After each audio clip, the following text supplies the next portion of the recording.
Hey, what is up guys? Sorry about the lack of video last week. I was a little bit sick. Pretty sure it wasn't coronavirus, but my voice was just totally gone and I could barely speak. So I wanted to just rest up and not do a recording. Anyway, this hobby is hard. And honestly, when I was sick, I took a little bit of extra time to work on a project that I have been working on, which is my Admech Assassins. And it's already hard to build miniatures, to paint miniatures. And for kitbashing, it can be even harder. You can't just look at a set of instructions and go like, I want to build that, it looks cool. And you can't just look at even pictures on the internet and say, I want to build that, that looks cool. It takes a lot of trial and error, a lot of fiddling to come up with something that you like. And I ran into a lot of problems with that with this model, the second assassin. And I want to talk about that a little bit. So I had originally a concept for this model who will be playing the role of Colexus assassin in my Admech army. And I wanted it to reflect both the lore and the bio kind of body horror aspects of the Mechanicus, like my stuff has been attempting to do with the various kitbashes and things that I've been doing, and also kind of like kick that up a notch and expand my own hobby skills while doing it. So I thought I landed on a really good idea when I saw the head of the Cerberus Raiders, which I didn't use because I built Sulfur Hounds instead, so I just had some extra parts lying around from those. They have these really cool, kind of like long canine heads, really kind of fearsome, scary looking things. And a lot of other parts from the Necromunda Delac Elite kit, specifically the Brain Squid, which as the anti-psyker assassin thought it would fit really well within that sort of theme. I started thinking of ways to put those two pieces together to form the basis of my model. And it turned out if I inverted the Brain Squid and used it as a body, but standing vertically instead of its normal horizontal orientation, it fit quite well with the little doggo head there. There were some gaps, of course, it wasn't a perfect fit. Using just dry fitting and then eventually some blue tack, I was able to get things into a position where I could visualize what they would look like with proper gap filling in place and things like that. Now I also had the idea of wanting this guy to levitate. So I wanted this character to not have legs either. And I started crafting a little bit of a propulsion mechanism for him from just a lot of random stuff I had lying around. I had to shave off a significant portion of the original squid model for this to work. So trimming it to size and getting everything situated so I could actually start building this mechanism left me with roughly half of the brain squid and not the brain part, which is a little bit unfortunate. I wanted to see if I could integrate that in some way, and it was continued to be a part of my thoughts as I continued to try and build this model. After mixing up a bunch of random parts to get this little kind of levitation system going, of course the question becomes, how do you actually levitate it? I decided to use a wire. I didn't want to use a GW flying base because they look really bad in my opinion. Not a big fan of the clear acrylic. I think just like a nice metal wire is a lot less obtrusive, to be honest. And so, you know, I started thinking about different ways I could attach this character to the base, and it seemed like through the back was probably the way to go. Since there wasn't a ton of space to drill through the very bottom of the model, I thought a slightly longer pull out the back should be an appropriate amount of support. I added a couple of other greeblies and things, but it was finally time to attach the head to the shoulders. And I had to do that using green stuff, which I'm still honestly not very good with. I've only been using it for a couple of months. So I go about trying to construct a little corget around the dog's neck to attach it to the kind of torso, upper torso area of this model. And I get it to a place that is looking pretty good for now. That's foreshadowing. So I continue with my green stuff work in other parts of the model, which is the first kind of big mistake I made. because you really want to make sure your green stuff is cured before you start working on other things dealing with green stuff.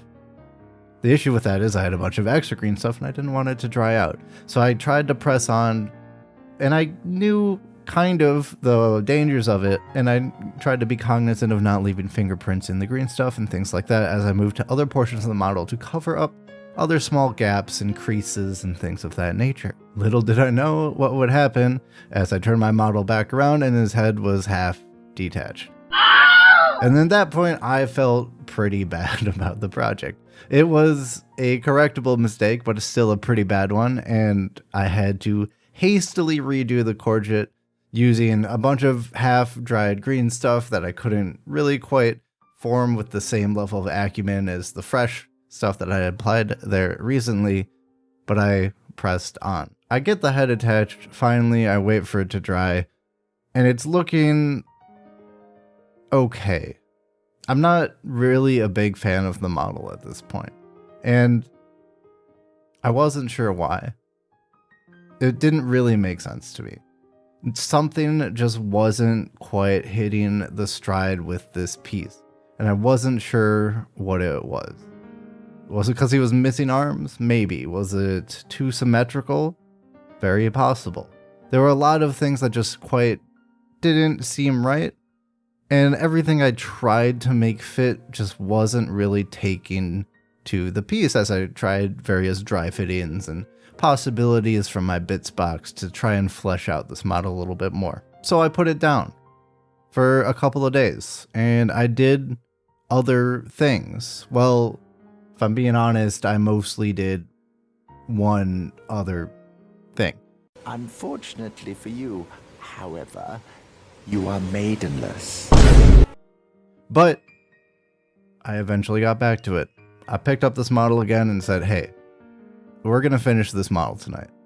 So I get out my bits box, I get out a bunch of my little baggies full of arms and mechanical bits and things of that nature, just looking for something, anything that can just spice up this model, take it to the next level, so we can slap it on a base and call it finished. That's when I found my old Dominus parts. I had already used one of the arms previously to try and dry fit it, and it just wasn't quite working. The part was a little bit awkward, but I suddenly had the idea to cut the arm in half, removing the lower appendage and only using the arm with the cane, which was nice. It suddenly fit a lot better than it had previously, and I thought, hey, this might work.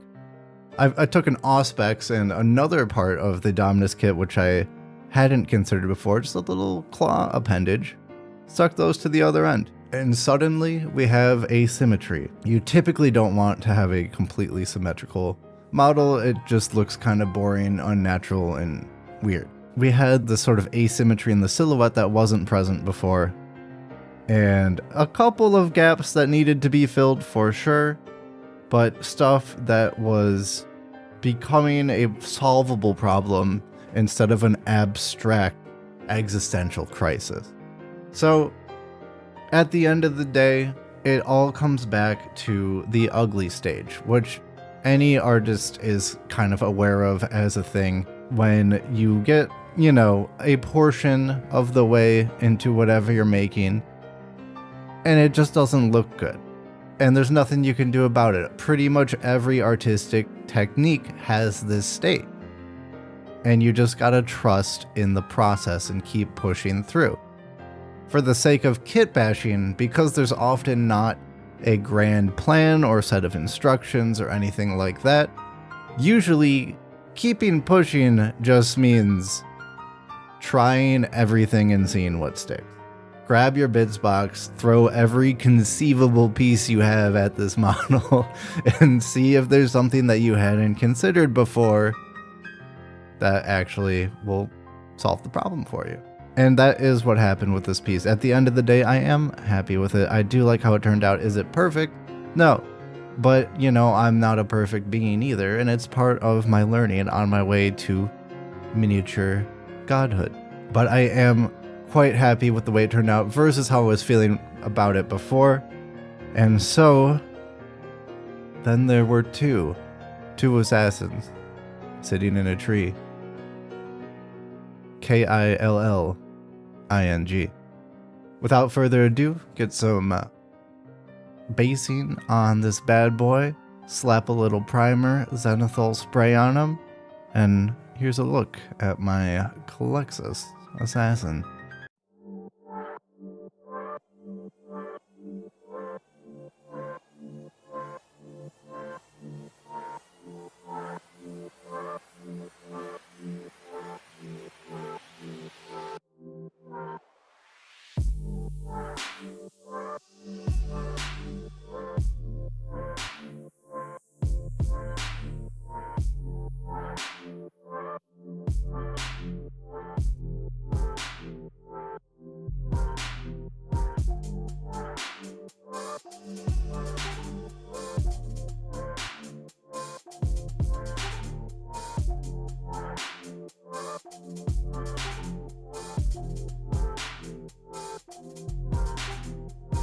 So thank you guys for watching this video. I hope it was a little bit of a nice insight into my hobby and process. And again, I want to restate the fact that it's okay to take a break from your work and do other things. You know, go take a walk, go watch a movie, go play 90 hours of Elden Ring.